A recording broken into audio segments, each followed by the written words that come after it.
asalaamaaleykum mbokku téléspectateurs yi ñu ngi leen di nuyu di leen gërëm di leen sant si seen teewaay fii si télévision nationale di leen dalal bu baax si seen émission Covid 19 mbas mi tey nag Covid 19 sunu gan gi mooy madame Arame Top Sène di directrice générale de l' action sociale moom nag dafa ñëw tey ngir waxtaanee ak yow naka la ñuy taxawee ngir jàppale ñi nga xam ne ñoo am feebar bi di Covid 19 ñoom ak seen njaboot dinañ si def liggéey bu mag a mag vraiment. Pour lépp la nga xam ne lu ñu wax action sociale dina si dellu si léegi mais balaa loolu dañuy dellu fële sa ministère de la santé ànd si ak ministre de la santé Abdoulaye Diouf Sarr mu wax nu tey naka la feebar bi Covid 19 taxawee fii si Sénégal. tey samedi 11 avril 2020 ministère de la santé et de l'action sociale jot na résultat wu test yi ñu def. si téeméer ak juróom ñaar fukk ak ñetti test yu ñu def fukk ak ñett ñoo si positif bon dëgg ñoom ñoo am jàngoro ji si fukk ak ñett yooyu fukk ak ñaar ay cas contact la ay patients yu ñu doon suivre benn bi nag mooy cas boo xamante ne transmission communautaire la mooy ko am jàngoro ji te xamuñ fan la ko jële ñu yëgal leen ne fukki ak juróom patient yu newoon hôpital wér nañ bésu tey bi dañ leen génn hôpital ci bés bi ñu yëgal tam ne ñi nekk hôpital ñu ngi yëg tan bu baax bu ñu xayma ba mu démarré ba léegi ñaar téeméer ak juróom-ñaar fukk ak juróom-ñetti cas la Sénégal déclaré ci ñaar téeméer ak juróom-ñaar fukk ak juróom-ñett yooyu téeméer ak juróom fukk ak ñaar wér nañ ci ñaar génn nañ ci àdduna kenn ki ñu évacué ko bon de téeméer ak ñaar fukk ak ñett ñoo nekk hôpital ñu leen di faj ministère de la santé et de l'action sociale mu ngi demander population yi ñu respecter bu baax ndigal yi ñu leen jox pour que ñu mën a daan coronavirus bi. mu ngi noonu madame Arame Top Sène ñoo ko déggandoo ñu ngi lay dalal déjà bu baax ci émission bi di Covid 19 mbas mi yow nag yow mi di yore action sociale ban jàngat la ñu mën a am tey ci li nga xam ne ministre de la santé jox nañu ko tey ci mbirum Covid 19. maa ngi leen di nuyu Soxna Ramata Deme di nuyu tamit képp ku nga xam ne yaa ngi toog heure bii nii di seetaan mbas mi ci télévision Sénégal. li nga xam ne mën naa ko wax ci li nga xam ne ministre bi wax na ko mooy que gis nañ ne feebar bi dugg na Sénégal gis nañ ne feebar bi tamit am na ñu bëri ñu nga xam ne ñu ngi ciy wér. gis nañ ne ba tey am na ay cas yu nga xam ne des na mu nekk à peu près 123 personnes yu ñuy traité am na tamit ay cas communautaires ci biir 123 yooyu. donc loolu li muy firnde mooy ñi gën a jël suñuy disposition parce que booy xool depuis que feebar bi commencé. ñu jël tamit disposition jël ay mesures ak waa service santé yi ñu wax ne nañ toppatoo suñu hygiène di raxasu topp mesures yi nga xam ne ñoom ñëpp digle nañ ko pour que nit ki daal di set mën a bañ a jotlanteeg ak ñooñu nga xam ne dañu yor feebar bi wala bañ a am feebar bi. parce que cas communautaire bi léegi gis nañ ne am na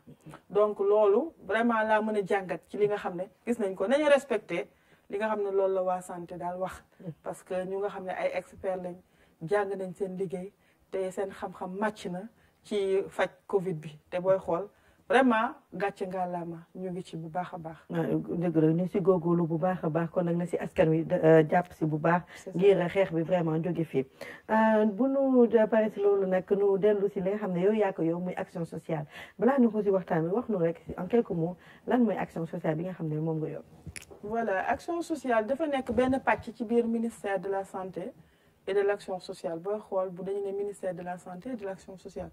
donc pàcc la bu ci am importance. parce que mën nañ wax ne santé ak action sociale loolu président moo ko jël dénk ko sunu ministre Abdoulaye Diouf Sarr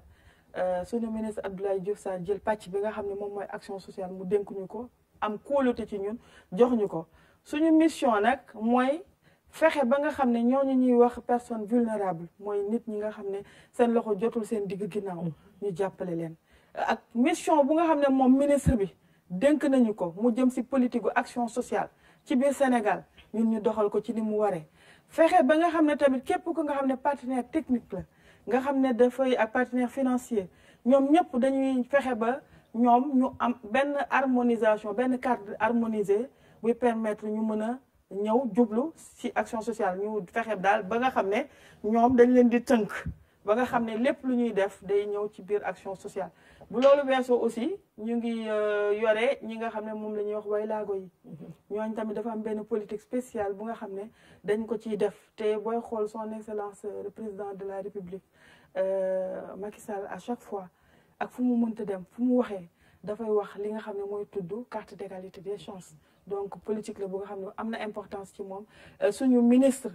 muy Abdoulaye Diouf Sarr aussi mu fullal ko jox ñu ndogal tout le temps ñi ciy liggéey di ko jox ay résultats yu wóor action sociale nag dafa nekk direction générale bu nga xam ne ñu ngi ko teg depuis 2012 son excellence le président de la république moo ko def direction générale parce que avant direction rek la woon ci biir direction générale bi nag am na ñetti direction am nañu direction bi ñuy wax la direction de l'action médico-sociale am beneen direction bu nga xam ne moom mooy direction des personnes handicapées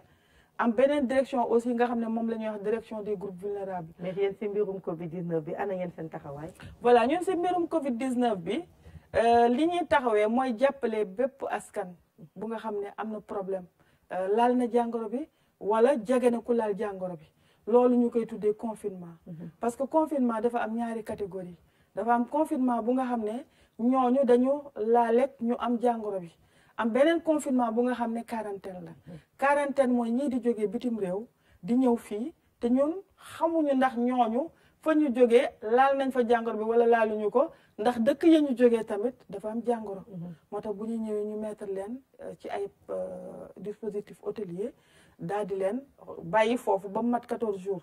parce que dañuy wax durée confinement bi 14 jours la ci biir 14 jours yi bu fekkee ne am na ñenn ñu nga xam ne dañoo feebar ñu jël leen yóbbu leen. su biir 14 jours yi bu fekkee ne amul ñu nga xam ne feebaruñu bu 14 jours yi matee ñu génne leen loolu mooy personnes yi nga xam ne dañ leen mettre en quarantaine su loolu weesoo am na ñeneen ñi nga xam ne dañu nekk confinement mooy ñi nga xam ne dañoo laaleeg ñi am doomu jàngoro bi ñi nga xam ne dañoo laaleeg ñi am doomu jàngoro bi ñu koy wax des suspects des cas suspects yooyu dañ leen di isoler maanaam dañuy fexe ba duñu amati jokkaloo ak ñëpp pour que ñu bañ a wàlle parce que kenn xamul si ñoom ndax am nañ ko wala amuñu ko léegi dañ leen di bàyyi ñu dugal leen bu njëkkoon dañ leen daan bàyyi ci biir famille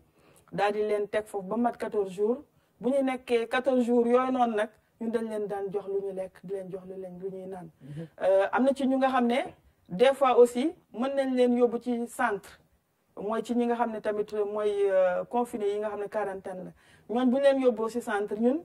li ñuy def mooy dañuy ut dañ leen di defal fourniture de repas boobu mooy dañuy contractualiser avec un fournisseur bi di dem di leen jox añ reer ndékki léegi ñi nga xam ne tamit dañ nekk ci biir kër yi te nga xam ne ñun yaakaar nañ ne mun nañ leen di jox ñi togg wala ñun suñuy ndaw yi nekk ci gox yeeg goxat yi ñu di leen toggal ñu jox leen kit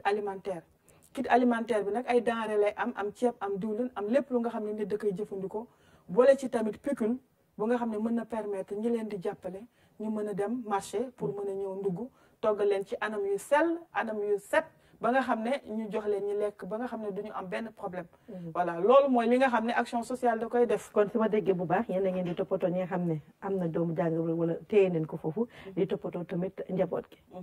dañuy toppatoo ñi nga xam ne téye nañ leen. di toppatoo ñi nga xam ne tamit mooy seen njaboot parce que des fois nga gis koo xam ne soit mu nekk quarantaine mooy ñi nga xam ne dañ jógee bitim réew ñu ñëw.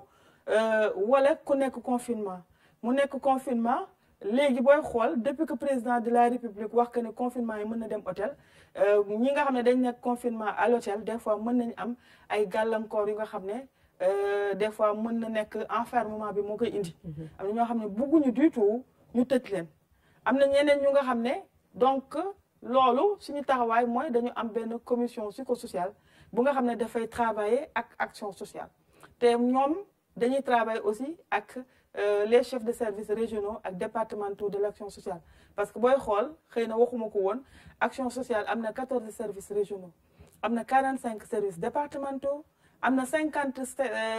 CPRS centre de promotion et de réinsertion sociale amaat na 4 centres nationaux yu nga xam ne de promotion sociale ñooñu li leen tax a jóg rek mooy jàpp ci liggéeyu action sociale parce que dañuy définir ay politique au niveau central ñu décentraliser ko jox leen ko ñoom ñu liggéey ko léegi ñoom ñooy taxaw ak kuréel yooyu nga xam ne teg nañ ko defagum nañ 7 kuréelu psychosocial ci biir région yi te cellule bi nga xam ne moo jiitu mooy bi nekk ci biir CNGE bi CNGE bi mooy kuréel national bi nga xam ne mooy toppatoo wala épidémie bi ci biir ministère te ñun lépp lu ñuy def ci biir Covid bi ñun suñu wàll tamit dafa dugg ci biir CNG boobu donc ñun suñu wàll ci biir CNG boobu mooy appui psychosocial appui psychosocial nag du joxe ceeb rek parce que dafa nekk tamit taxawoo nit ñi di leen laaj lan mooy seen problème parce que dañ leen di woo téléphone ñuy wax ak ñoom suñu service yi nga xam ne ñoom ñoo nekk ci région yi ak cellules yi nga xam ne teg nañ leen ñu am ay besoins des fois nga confiner nit kooku soxla ñu jàppale ko parce que bàyyi na njaboot gu nga xam ne peut-être bàyyiwu leen ravitaillement bu doy wala bàyyi na ay xale yu nga xam ne ba mu fay jógee ñooñu amul ñu mu leen dénk ñooñu bu ko defee ñun suñu service yi dañuy woo suñu service compétent yi nekk ci zone boobu ñu jël xale yooyu en charge moom la ñuy wax substitution provisoire de parentalité donc booy xool am na benn jour sax ministre taxaw na mu ne am na benn bébé bu ñu dénk action sociale donc ñun ba ñu ko joxee dañu jël suñu service yi ñu dénkaane ko ci kër gu nga xam ne buñ koy dénkaane tam kenn du xam lan moo tax ñu dénkaane xale bi parce que bu loolu dañuy bañ nit ñi di ko joxañ baaraamu tuuma te loolu dafay tax ba ki nga xam ne daf koy dénk daf ñu koy tiyal dafay xaw a ragal donc loolu moo tax ñun ci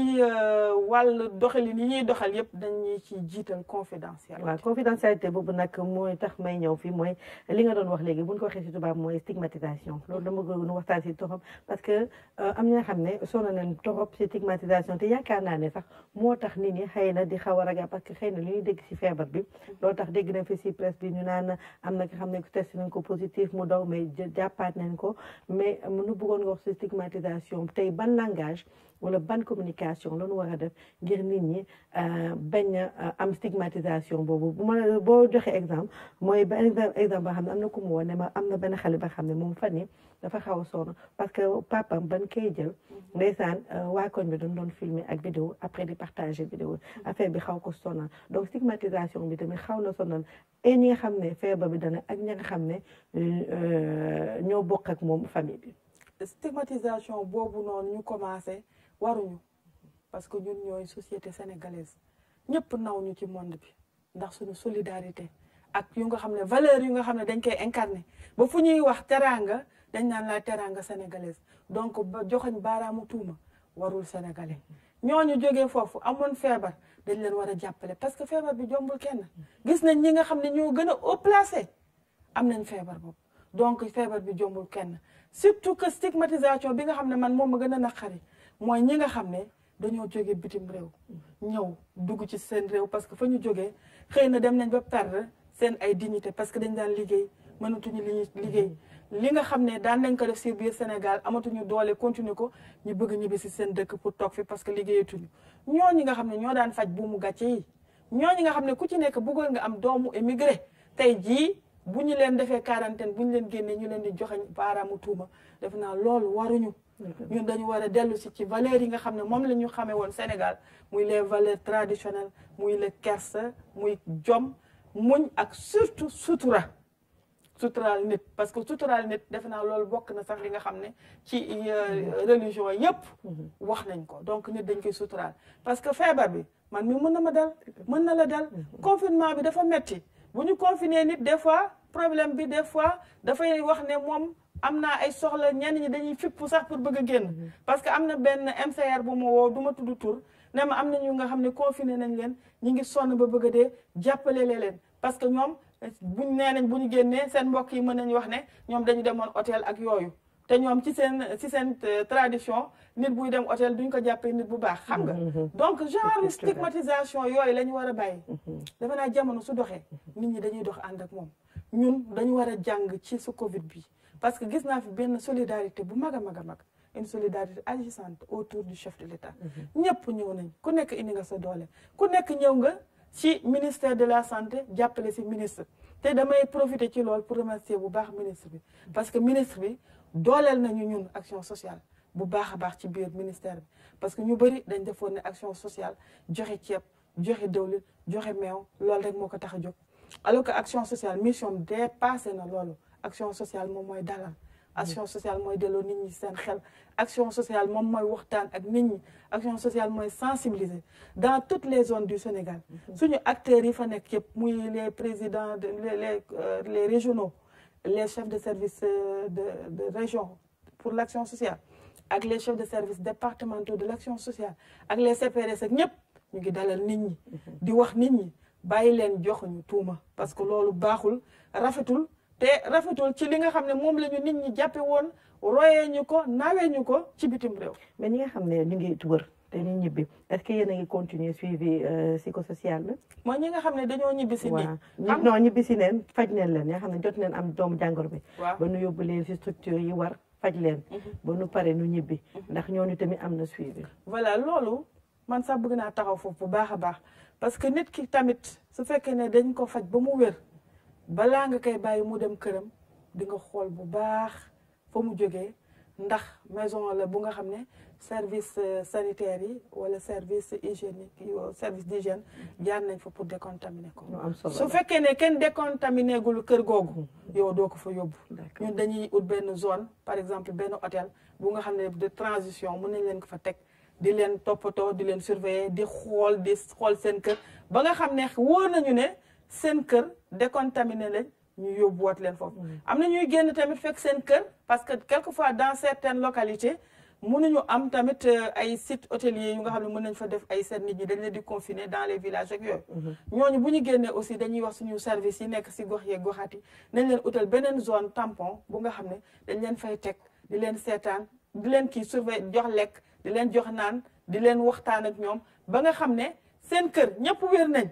bu ñëpp wéree du moins confinement bi jeex na su confinement bi jeexee ñu daal di dem décontaminer kër googu ñu yóbbu leen te ñooñu képp ku nga xam ne jóge na Dakar gii te nekkoon ci hôpitalu Dakar gii te war a dem si yeneen gox yeeg goxaat yi ñun dañuy ut oto ba pare dañuy veiller à ce que le médecin chef defal ko wala le médecin traitant mu defal ko benn attestation buy wane ne amatul benn doomu jàngoro ci yaramam muy ki ñu confiné wala muy ki nga xam ne dafa nekkoon malade parce que loolu boo ko yóbboo tamit loolu xëy na mën na dalal xelu ñi nga xam ne ñoo lay joxañ baaraamu tuuma donc loolu ñun dañ ciy dox bu baax a baax ba tey ci suba rek am na ñu nga xam ne yóbbu nañ leen si ay gox yeeg goxaat yi fa ñu dëkk utal leen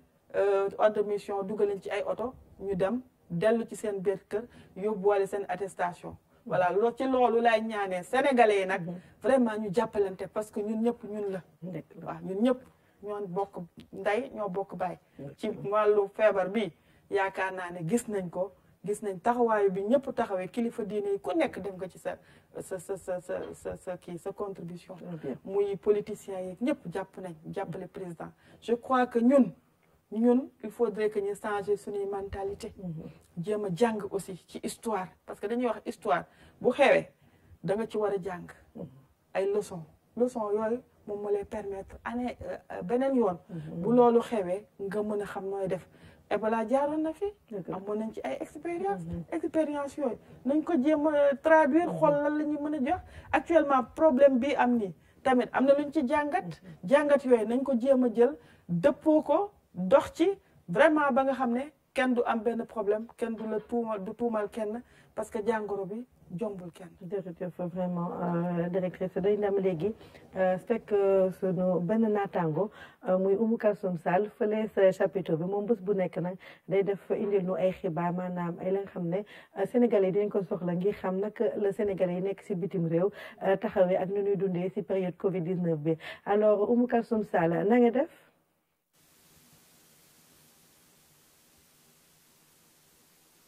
Ramata maa ngi lay nuyu di nuyu suñu mbokku téléspectateurs yëpp. Oumou Kalsoum Sall tey foo nu yóbbu ak loonu indil. waaw Ramata tey nag ci suñu rubrique Allo Diaspora dinañu dem rek ci kenn ci suñuy dëkkandoo di rek réewu Mali. dinañ ci waxtaan nag ak ambassadeur bi fa toogal réewu Sénégal di son excellence Birame Mbagnick Diagne moom la ñu fas yéene waxtaanal tey jii Excellence maa ngi lay nuyu. maa ngi lay fay soxna Oumou. alors Excellence xam nañ ni réewu Mali tamit feebar bii nga xam ne ni lëmbee na tey ji àddina na dugg na fa ñu bëggoon xam tey ji lay situation bi foofu lan la. waaw maa ngi leen di nuyu bu baax di leen jaajëfal ci émission bi di wax ni fii Mali situation bi mi ngi évoluer le 25 mars dernier ci la ñu am seeni premier cas et du 25 mars à nos jours nous avons 105 cas selon les statistiques qui ont été données aujourd'hui par le ministère malien de la santé et de l'action sociale. ci ñooñu cas yooyu am na ci ñoo xam ne jot nañ ñàkk seen bakkan.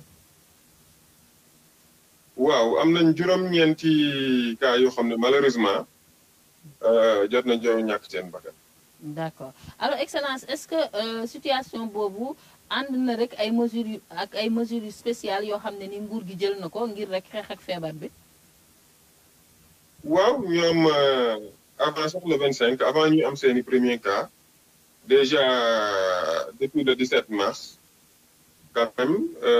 gouvernement a pris des mesures. Interdire les rassemblements de plus de 50 personnes, écoles, suspendre toutes les manifestations publiques comme privées, avec les plus qui favoriser contact et la propagation de la maladie. Donc, à l'époque, quand même, pour anticiper, ils ont beaucoup insisté sur la prévention. Mais bon, malheureusement, maladie bi dugg na fi mais malgré tout quand même ñi ngi xeex ak moom démb rek njiitu réew mi def na benn adresse à la nation pour gën a ñaax maliens yi ñu moytu bu baax conscientiser leen ci gravité situation bi mais aussi jël ay mesures de soutien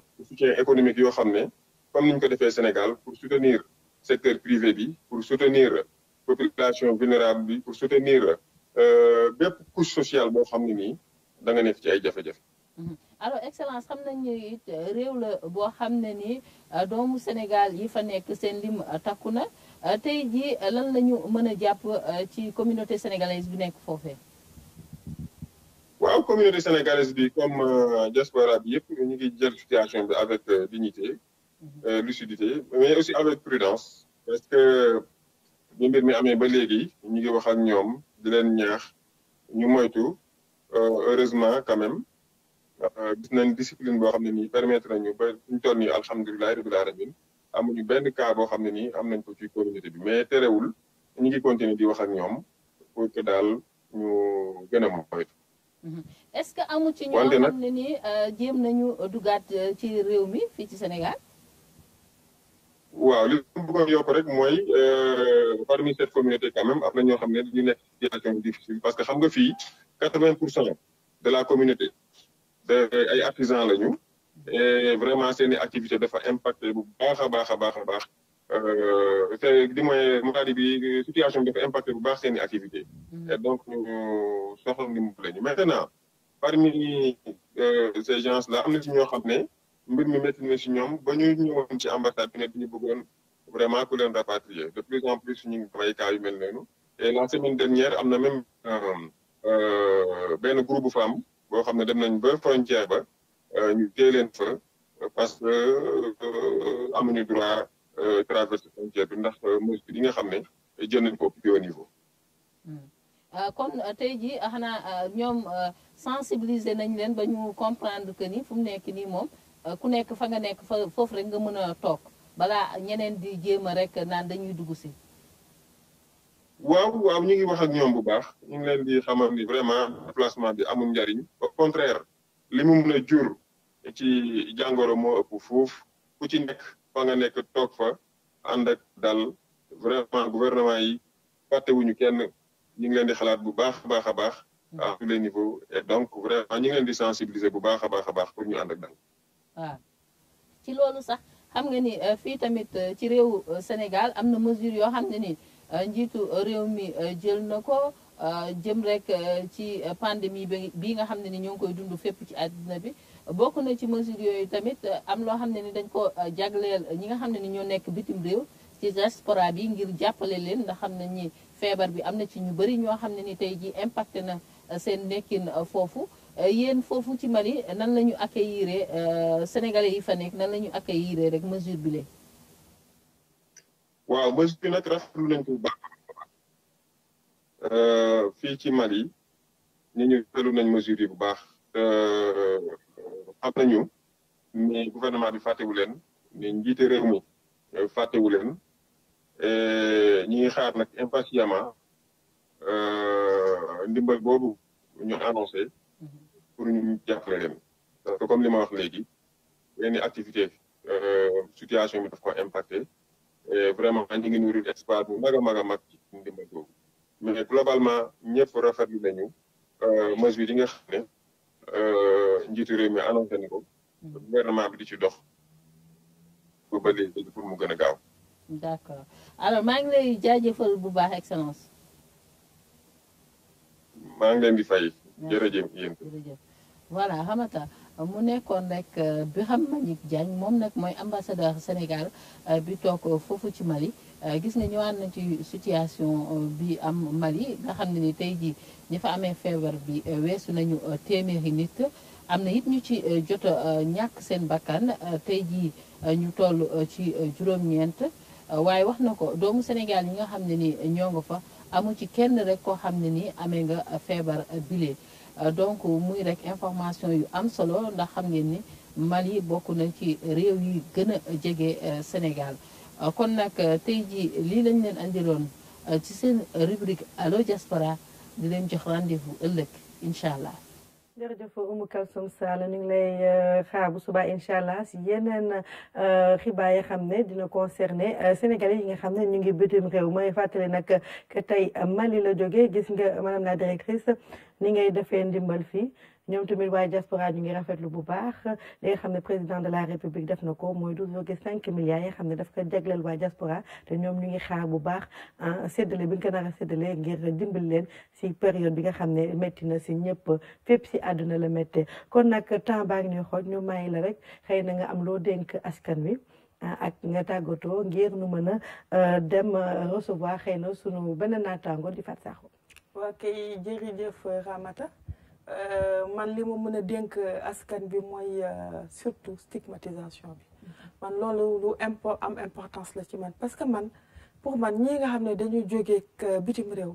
ñu mettre leen en quarantaine nga xam ne bu dañu yaakaaroon ne bu ñu yegsee biir Sénégal rek dañuy dem ci seen biir famille ñu ne leen déedéet parce que kenn jox leen woon information boobu ñu yegsi ñu mettre leen en quarantaine ñoom ñu muñ ko mu metti ñu toog man pour man ñooñu ay soldats lañ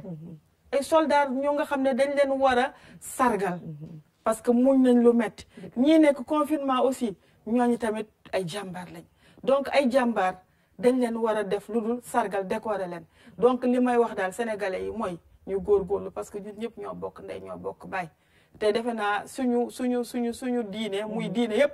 bañ nañu lépp lu nga xam ne mooy toroxal nit bañ lépp lu nga xam ne moom mooy tuumal nit ci loolu laay woowee sénégalais yi di woo sénégalaises yi nañu góorgóorlu ñu jàppalante ci suñu biir man nag mënuma jógee fii te remercier wu ma di ko commencé ci sama ministre muy le ministre Abdoulaye Diouf Sarr su ma waxee ministre Abdoulaye Diouf Sarr wax naa ministre yëpp parce que ministre yëpp ñoom ñoo ñëw jàppale si ko ci commencé nekk ci kaw a kaw muy le président de la république moom feebar bi mu jógee def ci def lu nga xam ne kenn defagu ko waaw mu sonn ci guddi ak bëccëg donc moom dañ koy beral vraiment ngërëm bu loolu weesoo ma gërëm sama équipe parce que man kenn mënuma parce que fu nekk la ñuy dem fépp fu ñu woo région bu nekk ba nañ ko ba dañoo mujj teg sax benn comité interne de suivi ci biir DGS bu nga xam ne dañuy liggéey saa yu ñu yeewoo quartier général lañ ko tuddee képp kuñ fa woo muy directeur yëpp muy agent yëpp ñu ñëw ñu toogandoo ñu liggéeyandoo suba ba ngoon jot ba nga xam ne bu subaa bu ñu xëyaatee ci beneen liggéey la ñuy liggéey donc ñun ñëpp mënuma lim parce que ku lim jum maa ngi leen di gërëm yéen tamit waa RTS parce que yéenay jottali nit ñi li nga xam ne moom mooy xibaar yi yéenay tax nit ñi xam lan moo xew donc gàcce ngaa la ma maa ngi leen di remercier ba beneen yoon. jërëjëf ñu lay gërëm di la sant yow tamit bu baax si sa teewaay di dëggal bu baax li nga wax téye nit téye ko ne ko doo génn loolu métti la da nga koy seet ak si sénégalais yi la nga xam ne ñu ngi leen di wax nu tëju de 20h à 6h du matin rek loolu xaw na métti si sénégalais kon imagine toi ka nga xam ne dañ ko tëj ay fan kon nag ñu war leen jàppale bu baax jéem a comprendre seen situation te même bu ñu génn tamit ñu mën leen jàppale bu baax ndax feebar bi xeex bi dinaa wax xeexu ñëpp la di la gërëm vraiment di la sant bu baax si sa teewaay di dem fële léegi c'est Tambacounda fekk fa sunu benn naataango di Thioro Dieng moom nga xam ne daf ñu indil xibaar foofu ndax xam nañ ne démb ba médecin chef ba demoon na foofu si benn zone ba nga xam ne benn village amoon na ay cas mu dem jëli leen pour yóbbu leen ba si ville Tambacounda pour seen prise en charge ñu dem fekk léegi Thioro Dieng na nga def.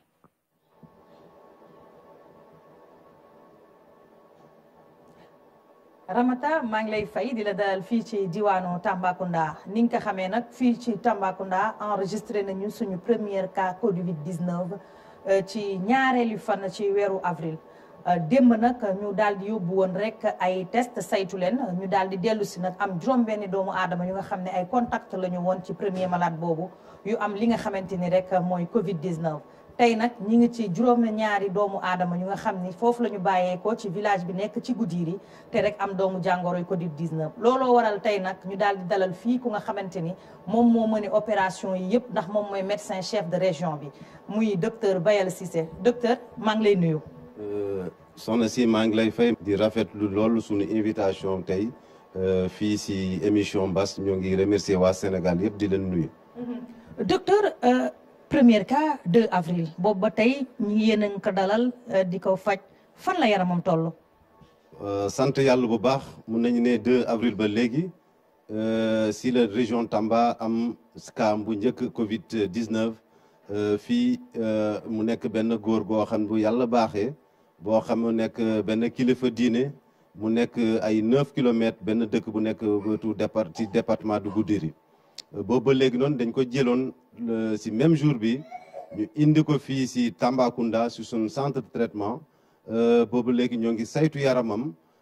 commencé na jël traitement am mu ngi lekk di naan mu ngi am tan bu baax a baax mu ngi en tout cas si loxo yoo xam ne wóor fii si Tamba. démb ñu def ay prélèvement juróom benn ci ay contactam am doomu jàngoro bi di Covid 19 ñooñu anañu tey. waaw loolu yëpp mu ngi jógee bëggoon indi benn précision bu am solo mooy lu ngay gis nii tey benn cas boobu moo amoon ay contact def naa ne Sénégal ñëpp léegi xam nañu luy contact mooy koo xam ne mooy ku jege woon premier cas bi loolu bu ñu defee saytu ñu def ay fukk ak juróom-ñaar prélèvement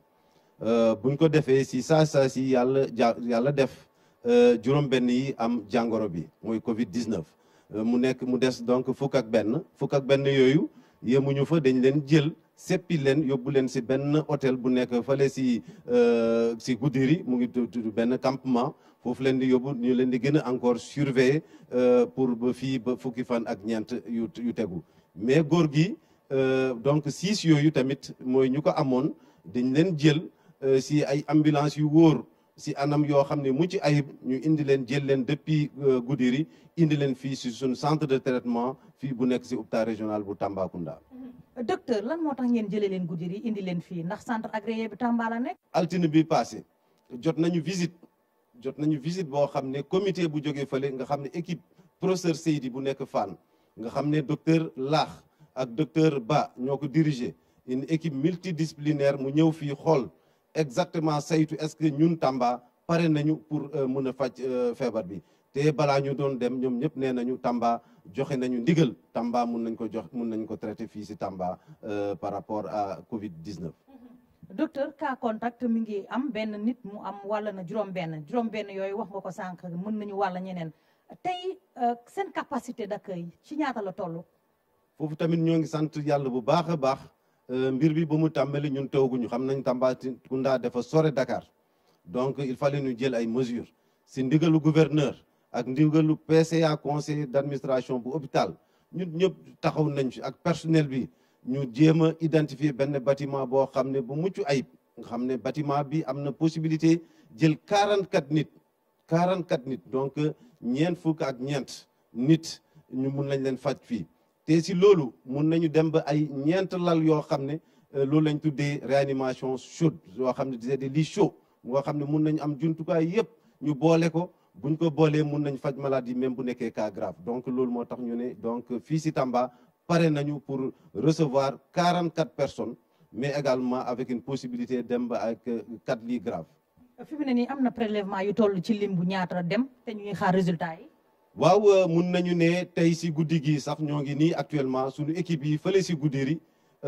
en tout cas ñoo ngi def ay prélèvement tey am nañu 40 prélèvements yoo xam ne war na mën a dem d'ici suba ñoo ngi am yaakaar peut-être yokkaat yeneen prélèvement peut-être pour saytu comme nu ma waxee nii cas contact yi yëpp ndax ñu mun leen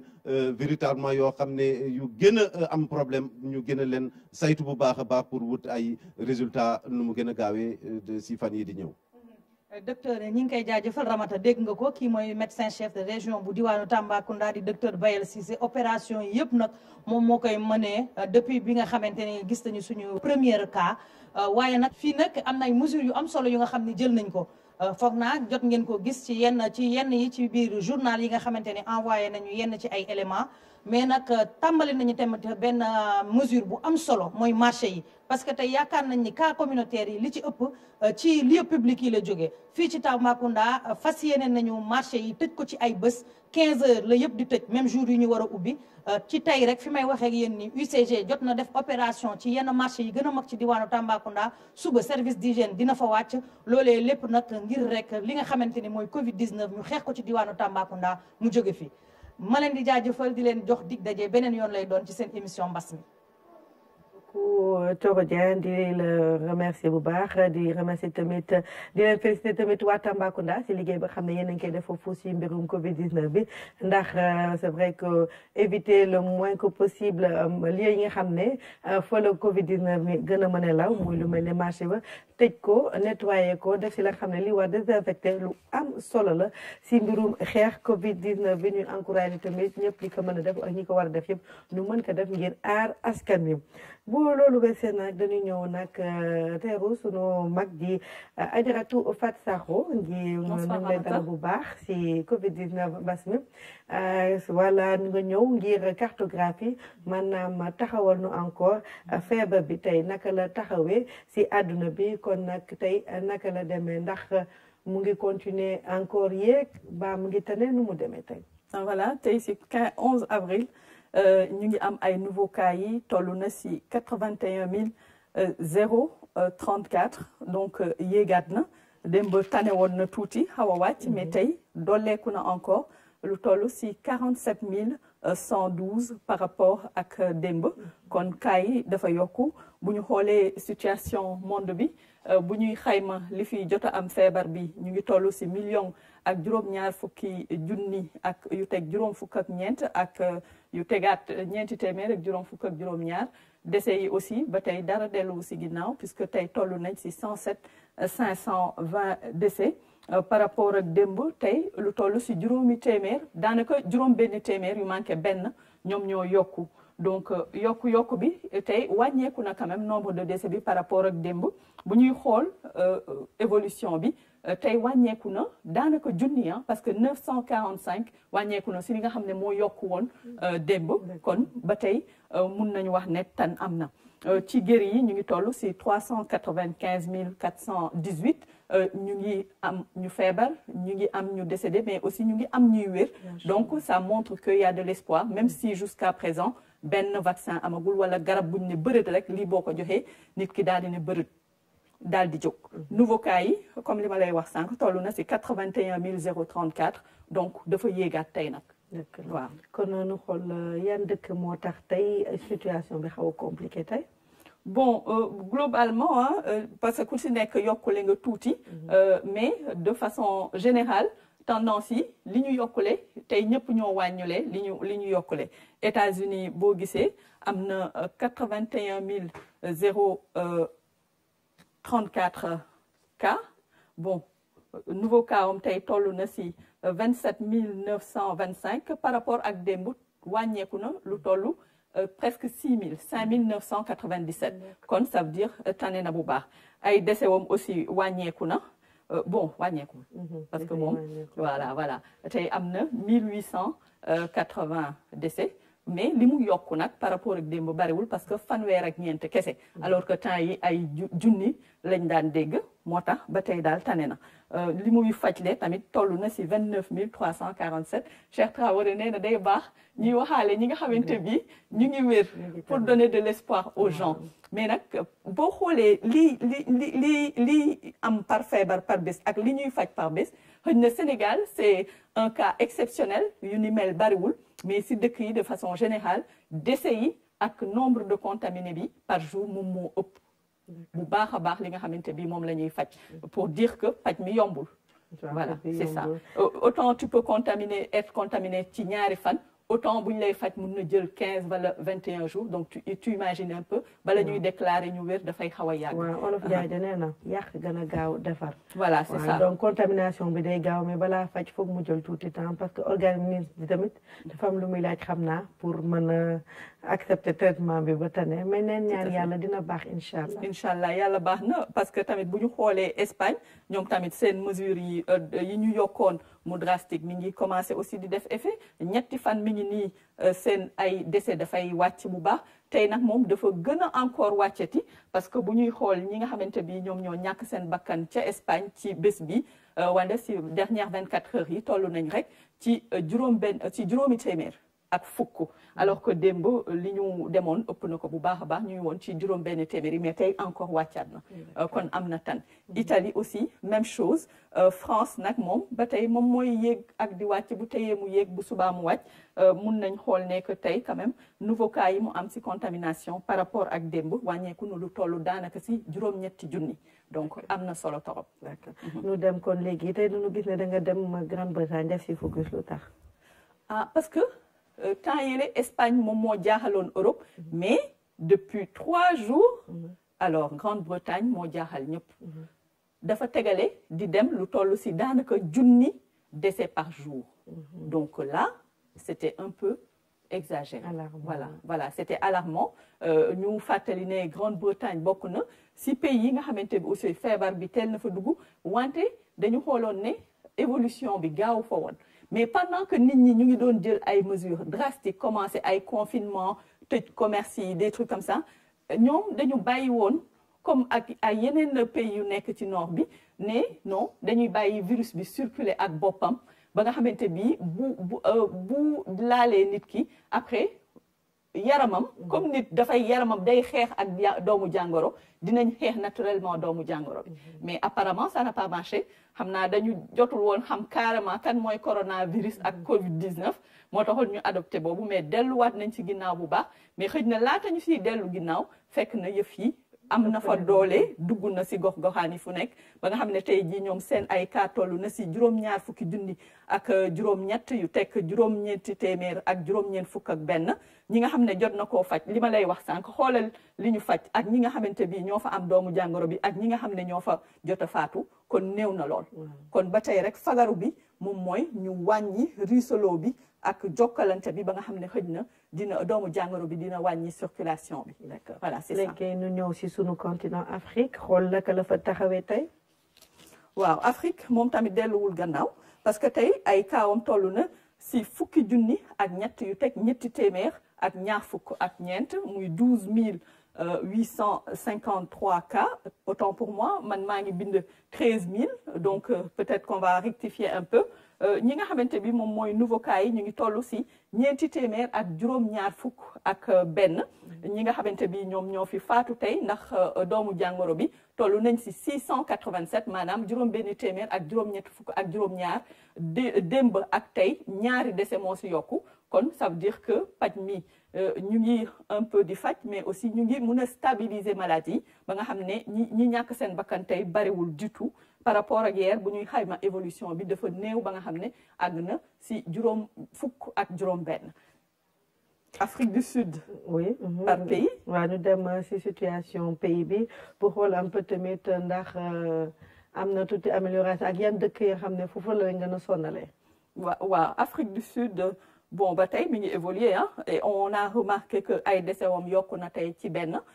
li fa yokku si ñu am doomu jàngoro bi tey toll nañ si ñaar fukk ak juróom rek donc ñi ñu faj toll nañ si 4 téeméer ak fukk bu dee Algérie la ñoom yokk nañu tey nag moom 64 cas wàññeeku na par rapport ak démb quand même mais ba tey ñu ngi évoluer chaque jour dinañ am lu ëpp ay juróom fukki cas yi mu ngi tane fan Algérie entre 24 heures yi ça mu ngi tane wala. bon démb ñu ngi amoon tey global décès bi ñoom ñu ngi am 275 tey li fa yokk si décès toll na si fukk ak juróom-ñeent tane na par rapport ak démb nga xamante bi ay fanweer la ñu amoon bu dee Égypte moom tey déclaré wul ay chiffres donc actualisé wul du tout Maroc moom tamit dafay def nii di def nii démb xawoon na wàcc tuuti tey dafa gën a wàcc ndax li yokku par rapport ak démb néew na juróom mi ngi si 97 comme ni ngeen ko gisee nii décès yi mi ngi si 111 tey enregistré nañu yeneen 4 décès. waaw xam naa mais foofu tamit paj mi demeewu fa noonu. parce que si 1545 146 maanaam téeméer ak ñeent fukk ak juróom benn la ñu fajagum. xëy na dañu am benn politique xëy na seen confinement bi wala leneen moo tax xam naa di nga si xaw a gëstu fan yi pour xool un peu Maroc waaw parce que malgré parce que Maroc nag ñoom vraiment mesure yu drastique la ñu teg dem nañ si bay ramasse ñi nga xamante bi dañ leen ne takkal masque te takkooku wala nga enfreindre kii donc ñu ngi def seen kéemtalaay kantan pour mu yemale bon mais feebar bi mu xasee dugg moom téye ko dafay jafe. dëgg la ñu dem kon si CEDEAO. waaw CEDEAO tey ñu ngi toll si 2 junni yu teg juróom-ñetti téeméer ak juróom-ñeent fukk ak juróom-ñeent ñoom ñoo fi am tey doomu jàngoro bi ñi nga xamante bi ñoom ñoo jiitu mooy Côte d'Ivoire Burkina ak Niger Côte d'Ivoire toll na si 4 téeméer ak juróom-ñett fukk donc yokku na par rapport ak démb fanweer ak juróom-benn Burkina mi ngi si 448 li mu yokkule tey tane na.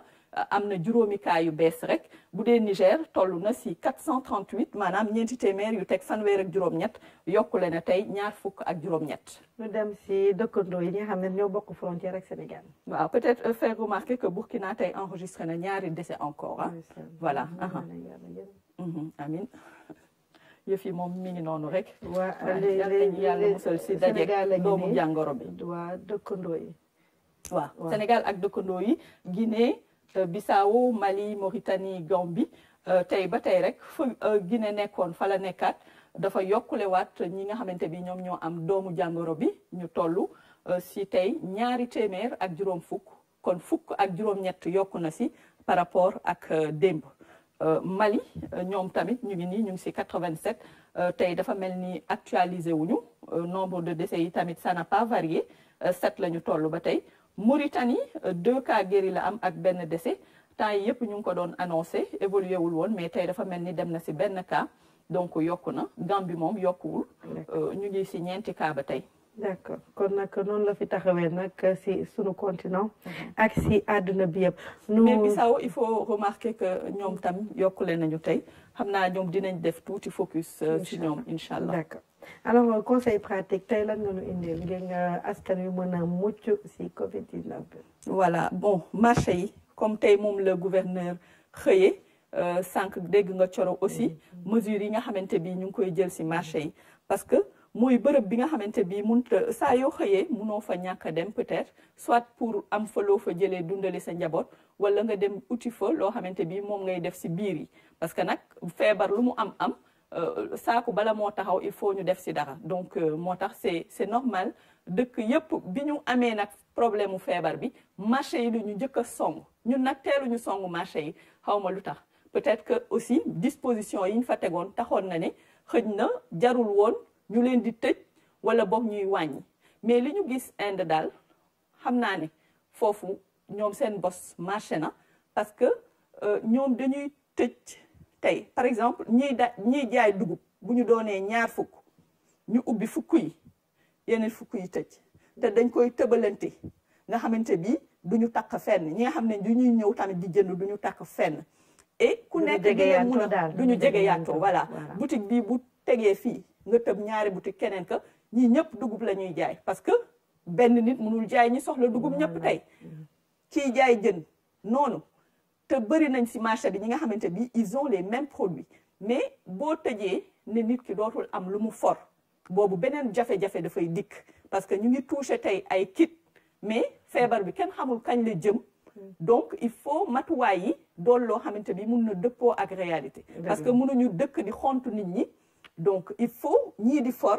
ñii di dunde mënul ñàkk mais ñu def ko de sorte que ni nit ki dina for dina dund sans pour autant gaañu am waa dugub tey bu fukk ubbee tey yooyu fukk bu subaa ñu tëj gannaaw suba wala suba ñeneen ñi ubbi de sorte que commerce yi yëpp duñ ko paralyser te bu boobaa aussi nit ñi dinañ am lu ñu lekk tuuti ailleurs les gens dañuy neexal sax jaaykat yi pour ñu ñëw si supermarché yeeg yu demee noonu fii xam naa duñu si fekk parce que fii ku demul jaay mbaa nga foraatu doo mun a dunde donc mais nag aussi bu nit ñi respecté wul mesure de yi ñu xam ne moom la ñu teg dictal ko pour feebar bi bañ a xuus ci biir askan wi loolu moo am solo autorité yi mënuñu ci dara parce que tamit entre ngay jaay marché di ak nit ñi bañ a feebar le choix n'est pas très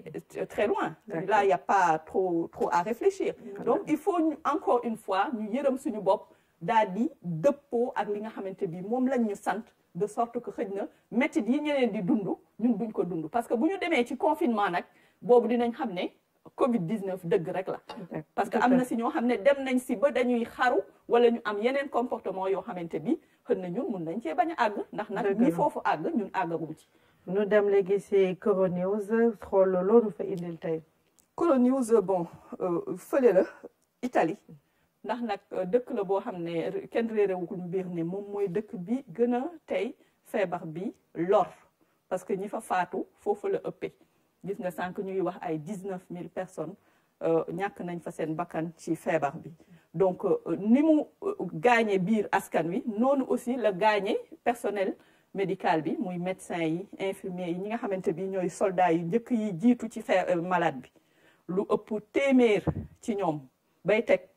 gaañu nañ ci tey dañu am ay solution yu ñu indi mooy ay robot xam nga moom du nit mais lu bari lu nit di def mun na ko ci jàppale donc ils sont obligés tellement le personnel médical est touché ñu indi ay robot ñu leen di jàppale ci li nga xamante bi mooy paj mi lépp loo xam ne robot mun na ko rek dañu ci defar ay kii waaw yu weex yooyu voilà comme robot moom kenn mënu ko contaminer c'est ça comme bant la plutôt plastique la ak ay weñ donc bon pour wàññi daal pour protéger quand même le personnel voilà de santé, je pense que c'est une ni muy bonne idée. contaminé parce que lu toll lu ëpp téeméer si ñoom ñu ngi koy déclaré keroog faatu nañ ci foofu si Italie d'accord nu dem léegi si OMS kuréel bi yore wàllu wér-gu-yaram si àdduna gi tey loo fa jëlee ngir yokk nu xam-xam ni ñu koy waxee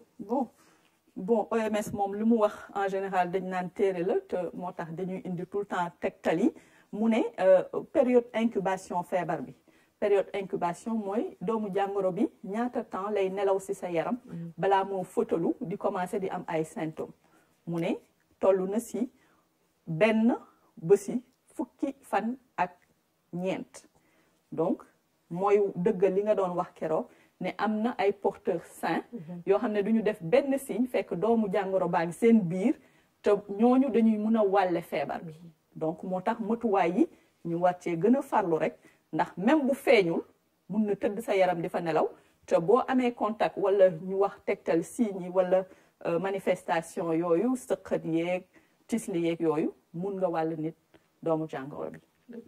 te nee na et le plus souvent autour de 5 jours am na lu ñu si yokk. voilà et le plus souvent autour de 5 jours. mu commencé am ay signes. donc nu bàyyi si xel bu baax jërëjëf Fatou Sakho si lim nu indil tey si xibaar ak li nga xam ne war nañ ko xam tey si Covid 19 bi di leen gërëm yéen tamit yéen nga xam ne yéen toog seen kër di xaar seen émission Covid 19 mbas mi di gërëm tamit ñi nga xam ne ñoo fi teew ngir jàppale ñu ngir ñu mën leen présenter émission Covid 19 mbas mi tey nag ñu ngi gërëm di sant bu baax sunu chauffeur yi nga xam ne suba ba ngoon fi la ñu nekk sunu service di nu yóbbu di nu indi ndax li yëpp mesure yu bees si biirum Covid 19. Le directeur général Racine Talla bëggatul agent yi di dugg ci transport yi tout ça pour protéger la santé de ces travailleurs kon nag nu sargal leen nuyu leen bu baax di leen gërëm di leen sant di leen ñaanal guddi jàmm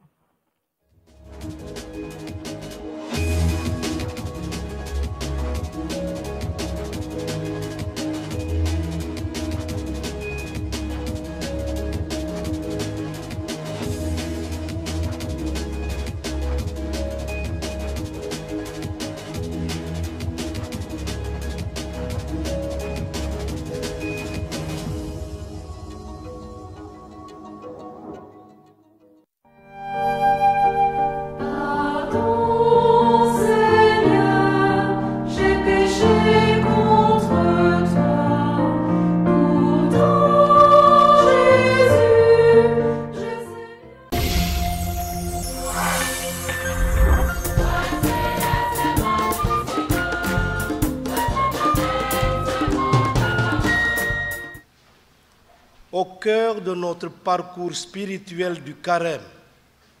qui nous conduit à la suite de Jésus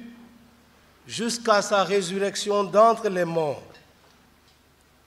Nous célébrons des JMJ, Journée mondiale de la jeunesse, qui arrive comme un temps favorable que Dieu nous donne. Ce don, nous le recevons aujourd'hui à l'école de la jeune fille de Nazareth, Marie, qui s'est engagée ainsi devant l'ange Gabriel. Voici la servante du Seigneur, que tout m'advienne selon ta parole.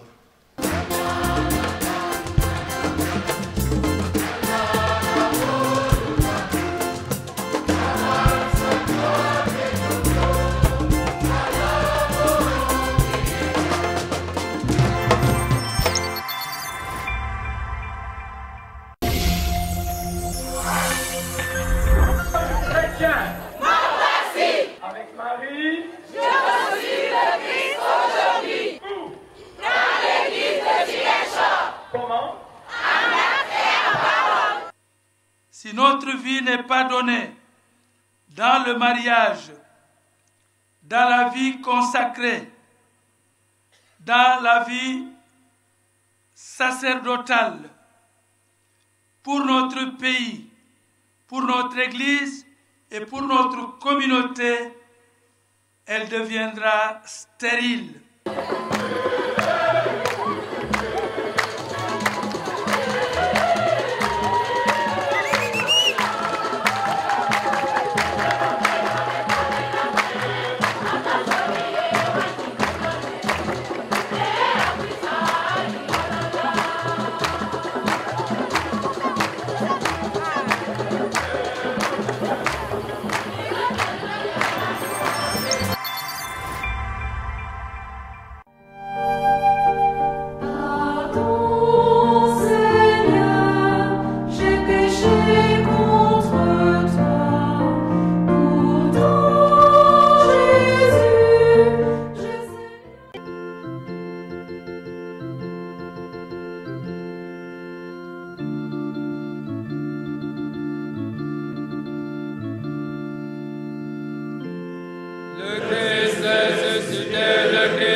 bon de proclamer à pleine voix ta louange. Dieu invisible, Père tout-puissant, et de chanter ton Fils bien-aimé, Jésus-Christ notre Seigneur. Alléluia, Alléluia, Alléluia. Alléluia, Alléluia, Alléluia. C'est lui qui a fait pour nous la dette encourue par Adam notre Père, et qui a détruit en son sang la condamnation de l'ancien péché. Car voici la bête de la part, ou l'agneau véritable est immolé pour nous. Voici l'agneau du diras de l'Égypte, nos pères les enfants d'Israël, et leur a fait passer la mer rouge abaissée, nuit où le feu de la nuit lumineuse a repoussé les ténèbres du péché. Alléluia, il nous rend la grâce de nous offrir la communion des saints, nuit où le Christ, brisant les liens de la mort, s'est relevé victorieux des enfers. Heureuse faute d'Adam, qui nous a valu un tel rédempteur. Alléluia. Oh nuit qui se l'a mis connaître, le temps et l'heure où le Christ est sorti vivant du séjour des morts. Oh nuit dont il est écrit, la nuit comme le jour illumine, la ténèbre autour de moi devient lumière pour ma joie. Ô nuit bienheureuse, où se rejoignent le ciel et la terre, où s'unissent l'homme et Dieu. Alléluia, Alléluia, Alléluia.